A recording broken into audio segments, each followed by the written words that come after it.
if you look on PubMed, there's thousands of articles on how just simply fasting can help improve your outcome for chemotherapy, make those cytotoxic effect just more selective to cancer cells versus the healthy cells. There's actually a study saying that for women with breast cancer who fasted for 13 hours every night had a 70% reduction in breast cancer reoccurrence just by fasting. And they didn't even look at what these women were eating.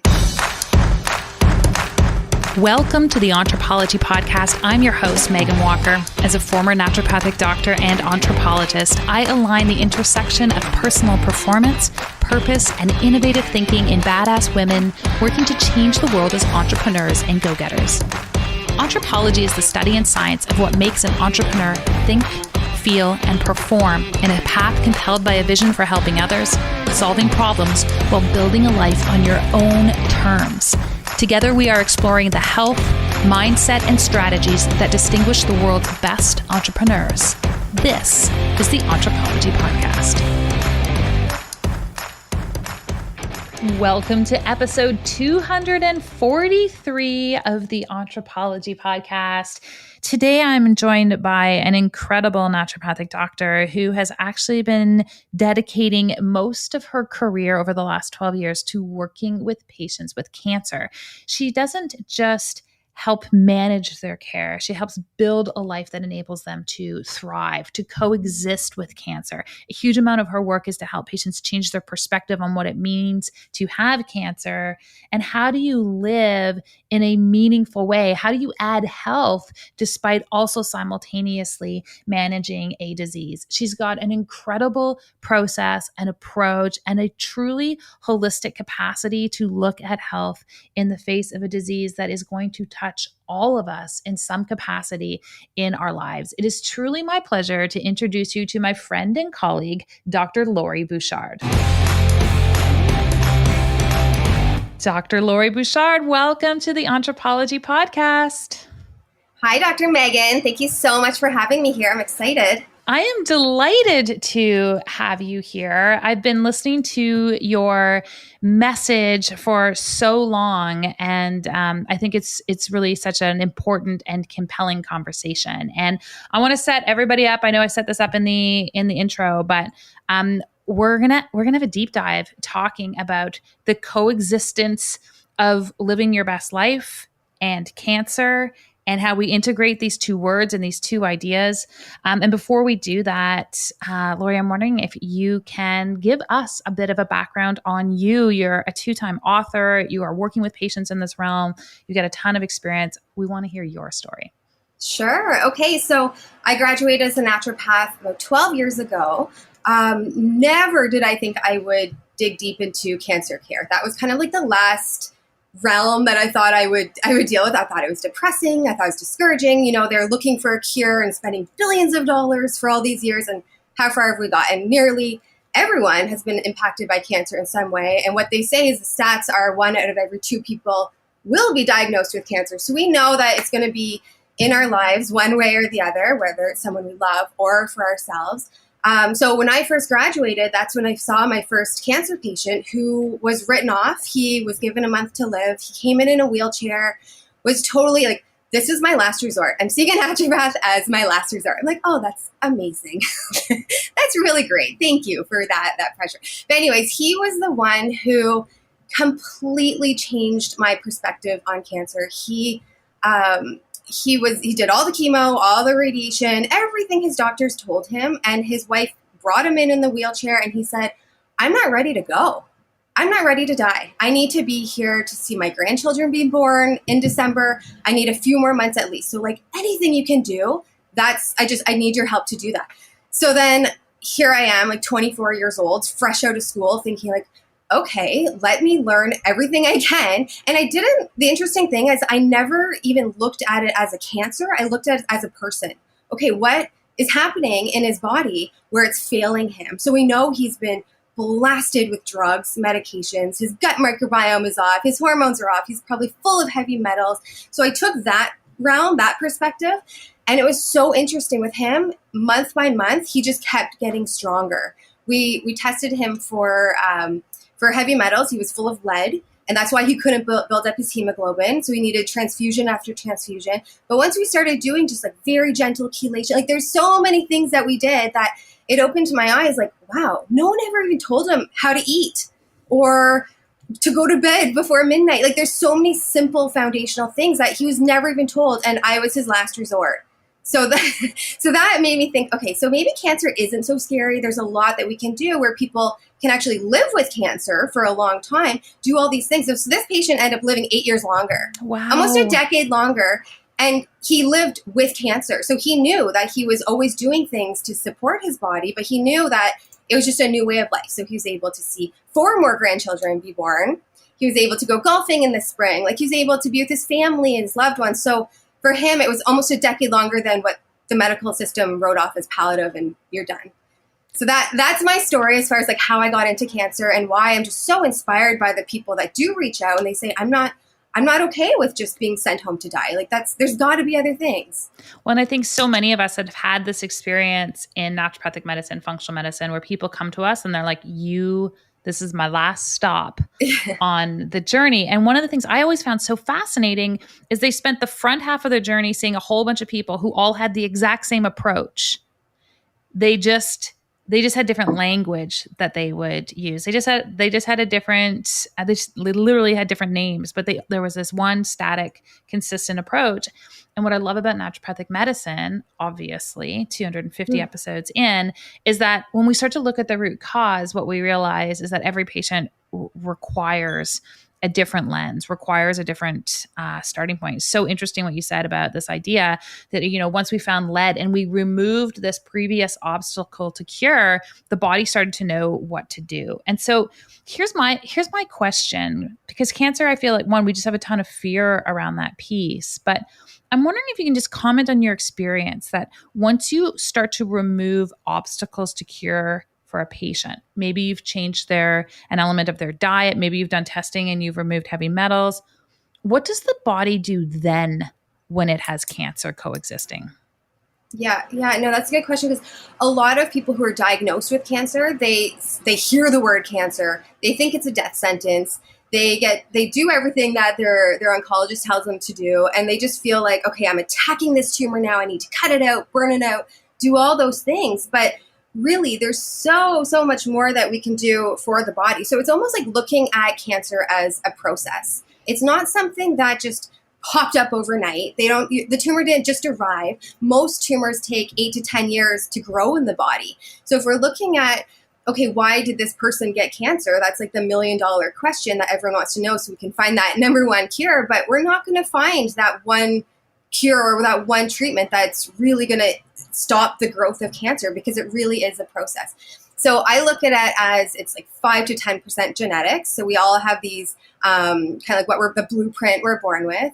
But then really 90% of it is the epigenetic part to the story. And so what we choose to eat every day, what toxicity we're around, even like the people that we hang out with. If we're around with really toxic, negative people, that is just as bad for our health versus someone who, I don't know, eats Big Macs every day. Like it's really, and then they have the guilt over it, or just like that mindset piece is huge. So even when it comes to the patient I was talking about, he had the strongest survivor mindset I've ever seen in my life. And since then, so 10 years or 12 years of helping people with cancer, that's like the number one thing where they say, I will do everything it takes to live a healthier life, mind, body, soul, spiritually. A lot of them have a strong faith. It's really amazing just to see what they can do with their life living with this cancer, but it's looking at all those aspects.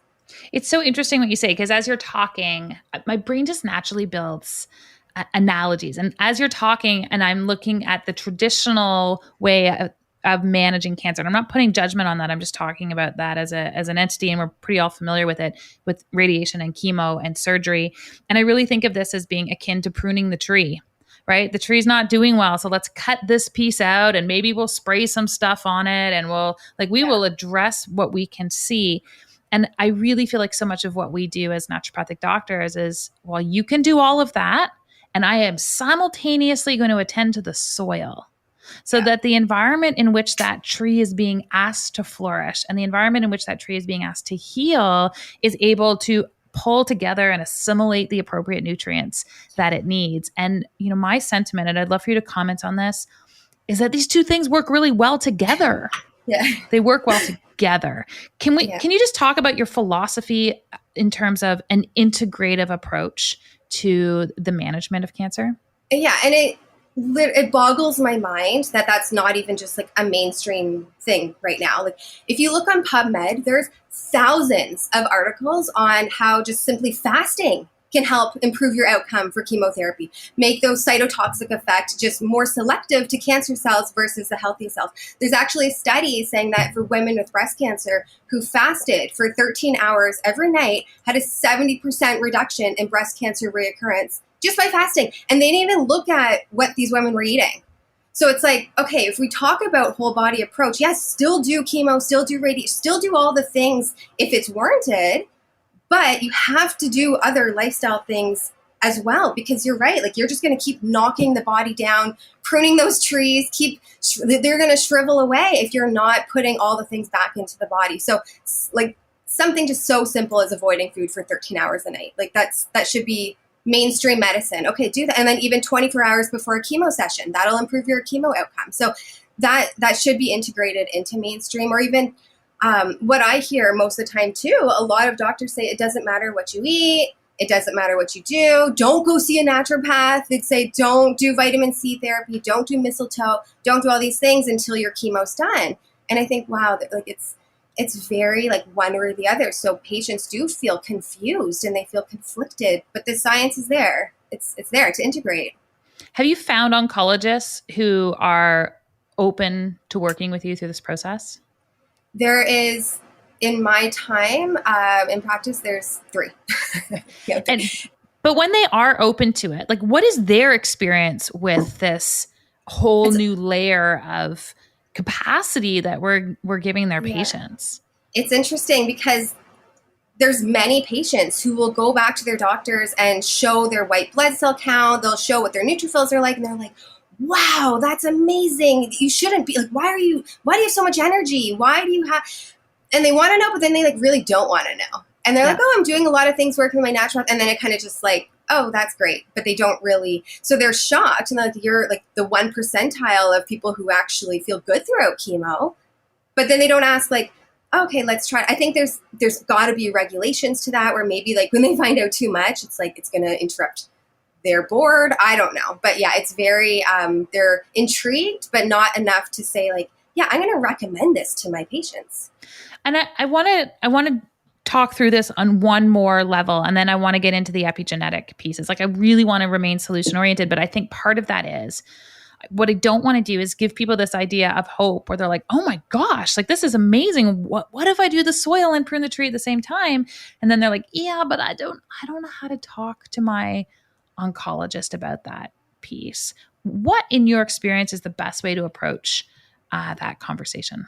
So for patients who want to integrate and do both. Yeah. So like, and it still boggles my mind because like what we do as naturopaths is not like brain surgery. It's really not. It's like the foundational of healthy living. So when they say to their oncologist, like, I want to work with a naturopath, like the way that I imagine that is, okay, I'm working on cleaning up my diet. I'm working on helping my sleep. I'm helping anxiety, all the things. And so if their doctor has a problem and says, oh no, you need medications for your sleep, anxiety around cancer, then you need to kind of like scratch your head and say, okay, well, maybe there's other things that my body's deficient in.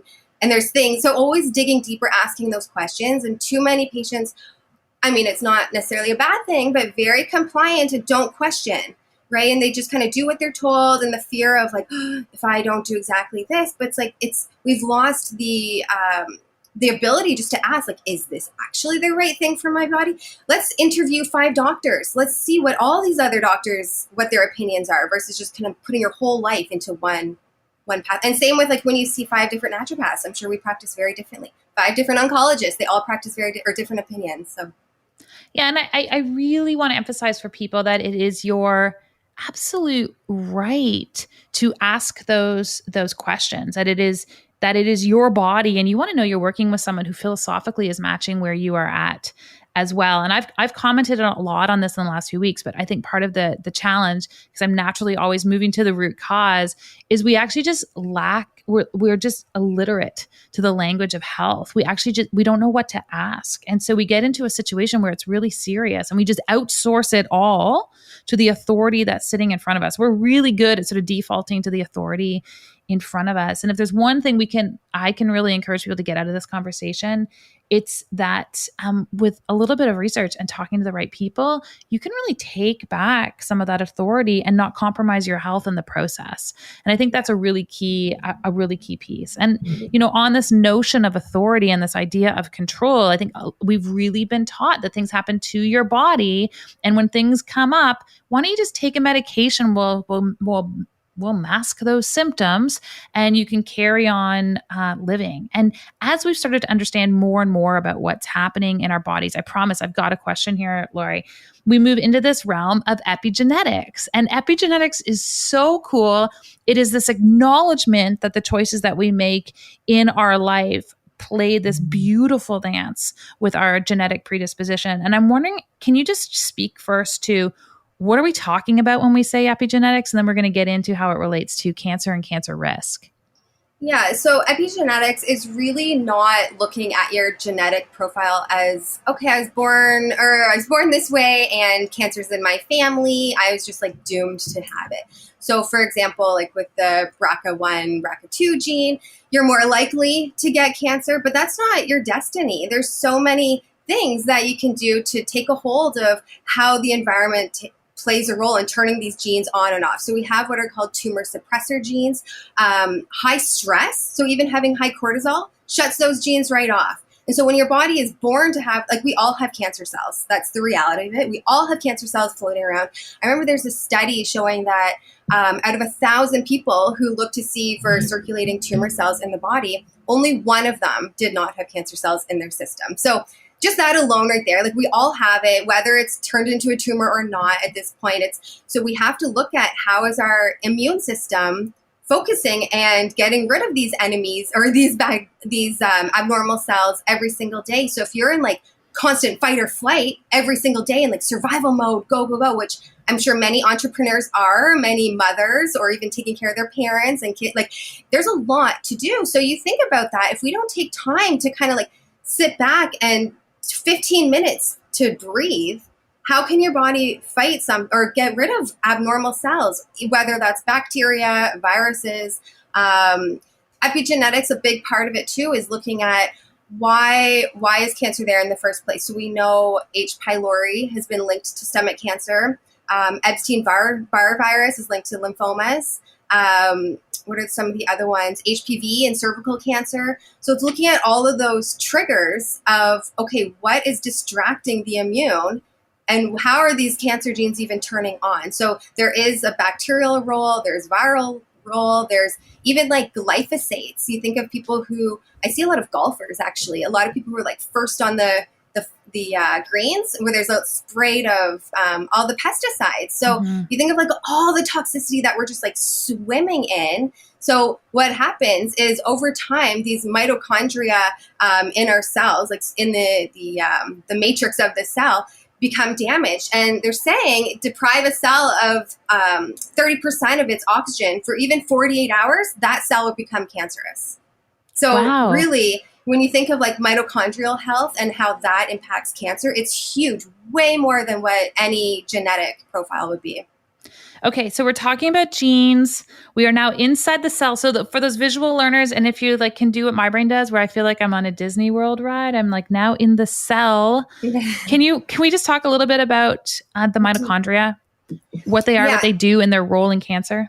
Yeah. So there were cell studies that were showing, because like, this is when they're trying to prove the somatic theory, like the genetic theory to cancer.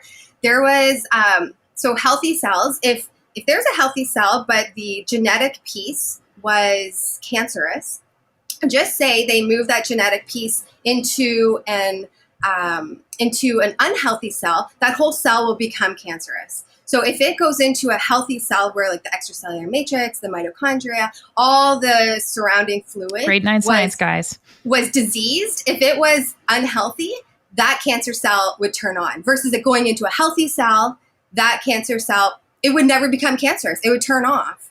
So there's cell studies that show that. Then when they transfer the genetic component of it, it has that ability. So that extracellular matrix, the mitochondria, all of that plays a huge role in the turning on and off of these cancer genes. So contextualize that to this idea. I hear people say this all the time. Well, you know what, Megan?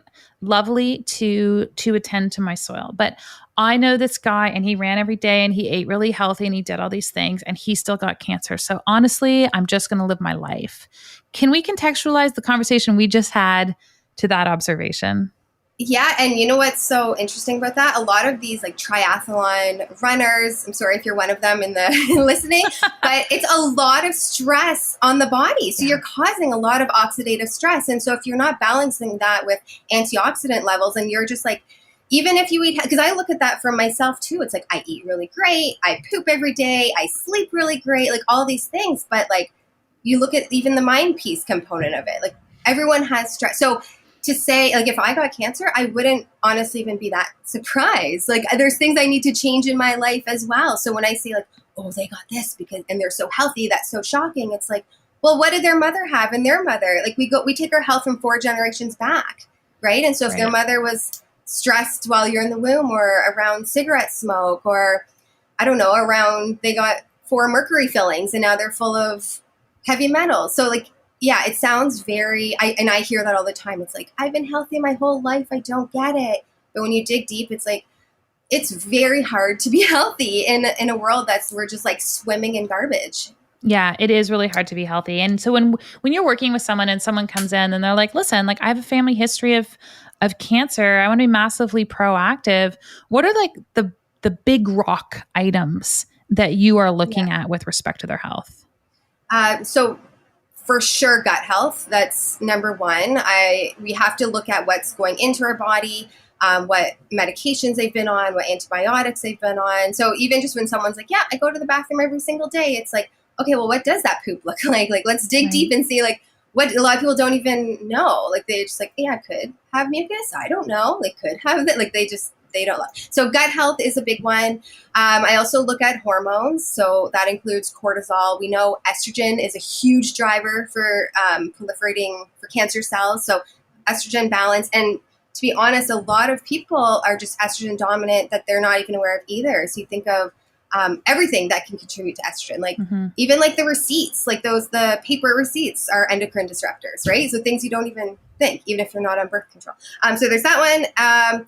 The other part I would say is the toxicity. We have to look at what pollutants we're around, chemicals in the house, the metals that we're surrounded by, body care, anything we're lathering on our body, anything we're breathing in. There's just that toxicity piece.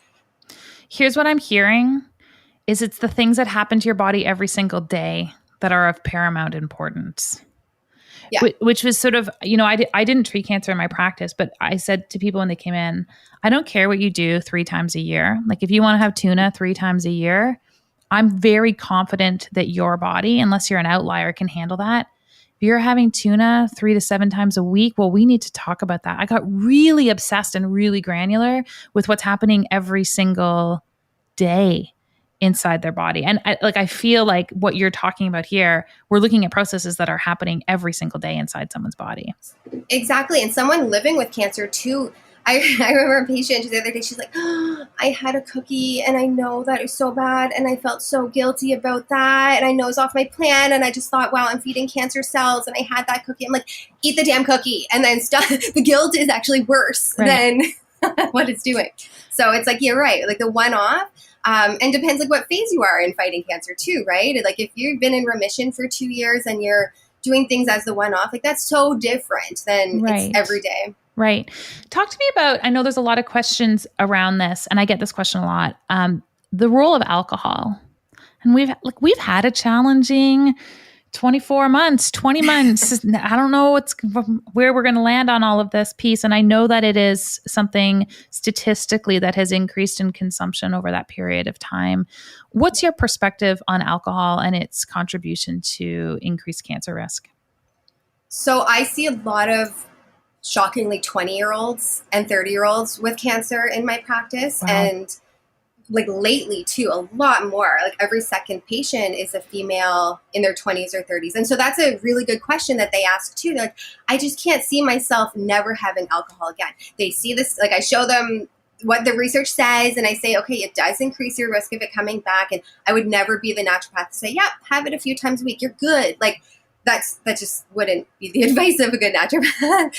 But realistically, I hear what they're saying. I see like, okay, what is having like one at a social event? Like, is that the worst thing? Is that something that is going to make the cancer come back all of us or overnight? So I always recommend, if you are to have any alcohol, to limit the, like within a week, you want to have less than, if it's hard alcohol, an ounce, like you really limit it. But then even if you're having wines, like you want to do, make sure it's low sugar. You want to make sure there's not all the pesticides. I know the wine's coming from California. I think you just came back from California.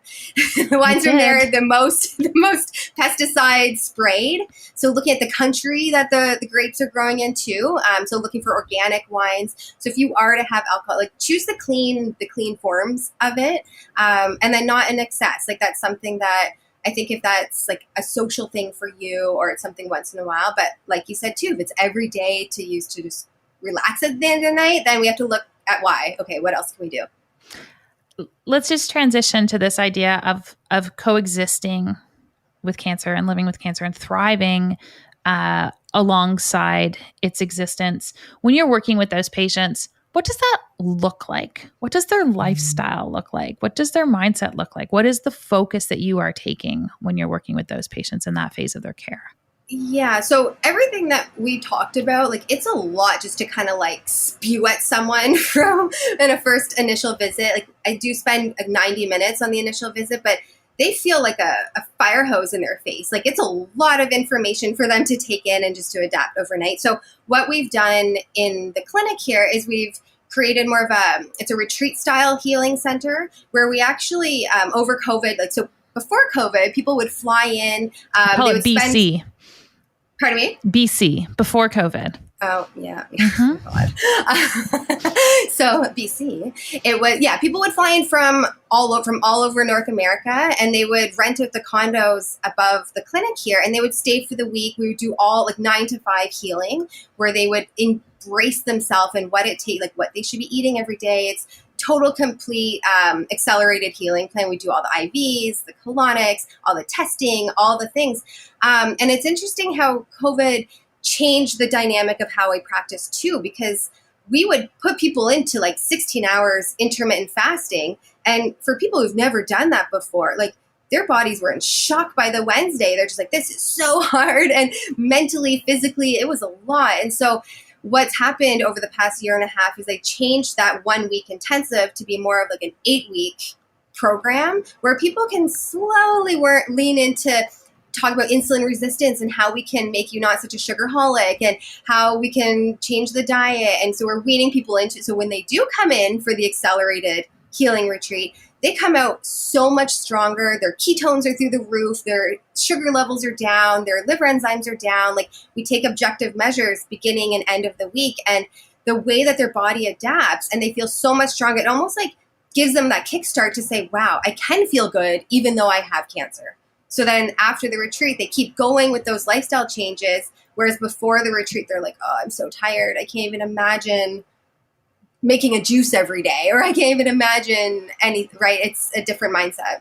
You hit the nail on the head there, because when you're trying to deliver transformation, it doesn't matter whether we're transforming someone's business or we're transforming their health. When you're in it and there's the flurry of life and you're in reaction mode, it is almost inconceivable to picture making these significant changes and transitions in your life. And when you hit pause and create space to hit pause on those elements and you go deep on the potential of making these changes, it's amazing what can happen. I love your approach because it's so congruent with how we work as humans. Yeah. We're not trying to force an approach on a way we already live. You're really hitting pause on how they're living life, which I suspect is a huge part of the amazing results that you're getting with your patients. Exactly. And it's nice when they do come in for the retreat, they don't have to stress. Like that's a big part. Like the staff takes care of everything. So we basically say like, here, drink this. Here, take this. Here, you're ready for your next acupuncture appointment. Like they literally lie down and just we do everything for them. So that's part of the healing too. And then when they're feeling stronger, like, wow, okay, now I can actually integrate all of these things on their own. Amazing. I like it. Done for you. Healing. It is awesome. And I feel like this is a really perfect time to transition the nature of our questions and conversations. So just like we have KPIs in our business, I believe we have them in how we live our life as well. So I've got some questions about you that I'm going to throw your way.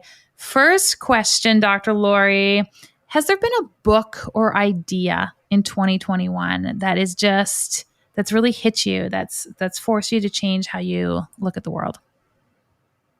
So I had the lucky opportunity to meet Marianne Williamson, and reading her book, A Return to Love, I actually started digging deep into that, and A Course in Miracles. I read a little bit, a few pages even every night before bed, and that it just takes your mindset out of thinking future and past and all the things that we kind of get heavy weighed down by. So that one just puts you back into what's really important. So that's A Return to Love by Marianne Williamson is what I would say. Amazing recommendation. What is your favorite health hack? It's got to be fasting. Like, it's the cheapest and the easiest. Like, it's there's so much research on it, and it's yeah. And if someone's like thinking, 16 hours of fasting, that's so hard, start with 12. Start with 10. Like, start with wherever you're at and push it by half an hour every night or every week, like whatever you can do. But fasting is my favorite. Love it. How would you define your purpose? Changing the world. Mission to help people realize our body is phenomenal and amazing. So it's my purpose is really spreading that message and helping people realize how powerful they are. Amazing. And last question for you, entrepreneurism. Are we born this way, or do we learn to become entrepreneurs? Are we born crazy, or do we learn crazy? Noted. I would say, I think learn. I think like who you're around as a young kid and what your environment was like, and you just kind of learned. Do you want to be a risk taker and do you want to do all the things, or do you it's that safety component? I think it's learned. It's epigenetic. Yes. Right. I've been searching for this for a while. I'm like, there we go. We figured it out. Dr. Lori Bouchard, you're doing such amazing things in the world. Where can we send people to learn more about what you're up to? So you can go to drlori.ca, drlori.ca, and I'm actually going to be offering my next book, Cancer Doesn't Own You, for free on that site. So if you are interested, you can download that book for free. Fantastic. Well, we will hook everyone up in our show notes. You can find those by heading over to meganwalker.com/podcast, and you will see Lori's episode there. Dr. Lori Bouchard, thanks for joining me today. Thanks, Megan. That was fun. Thank you so much for having me. My pleasure.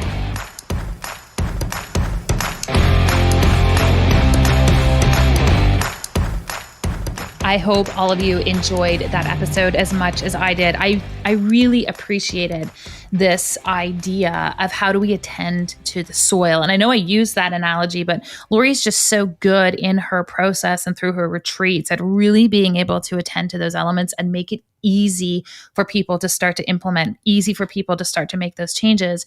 And what I truly appreciate as a practitioner, as someone who's had countless conversations with patients over the years who are managing cancer or managing other conditions with naturopathic medicine or functional medicine adjacent to traditional care, I really appreciate that she is providing a language and a safe space for those two elements of your care to coexist together. And this really is going to be the new frontier of health and healthy living and disease management, because it's not just enough for us to manage the manifestation of disease. We are truly going to have to start to acknowledge and create language and have conversations around how we simultaneously work towards building health. Not just fine, not just your disease is in remission, let's cross our fingers and watchfully wait, but actually build health in that in-between process. And that's where, when you can have really credible, well-trained people who are all part of your care team, that's when we start to see the shifts in people's health the most.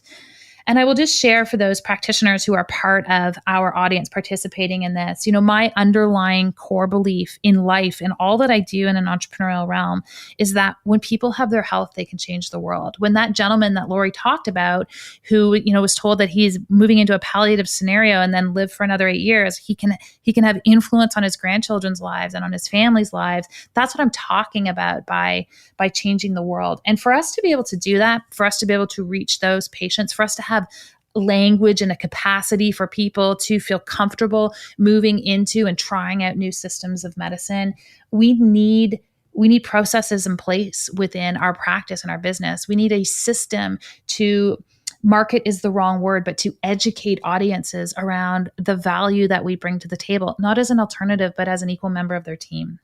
And so I know I've talked about this over the last few weeks, but I really want to invite practitioners to join us in this movement that we are really looking to create in this world, this idea that we build strong practitioner educators. And we are doing this at our event, Impact Lives. This is the 4th year that we've run Impact Lives. It will be 100% virtual, 100% amazing. We've got incredible speakers who are talking about marketing strategies, marketing tactics. How do we build our story? How do we talk about who we are and our passions in life? How do we create a sales process that doesn't feel icky for us, that feels really authentic and in alignment with the work that we want to do in the world? We are providing all of these pieces, the entire system. We're going to build it out over the course of the event at Impact Lives. And if you feel compelled to share a message, if you want to reach more people, if you want to have more impact on people's lives, see what we did there, then I'm going to invite you to join us. You can learn more about Impact Lives by coming to impactlivesevent.com, and we will see you there. For everyone else, we will hang out together again next week. In the meantime, have an amazing and impactful few days ahead.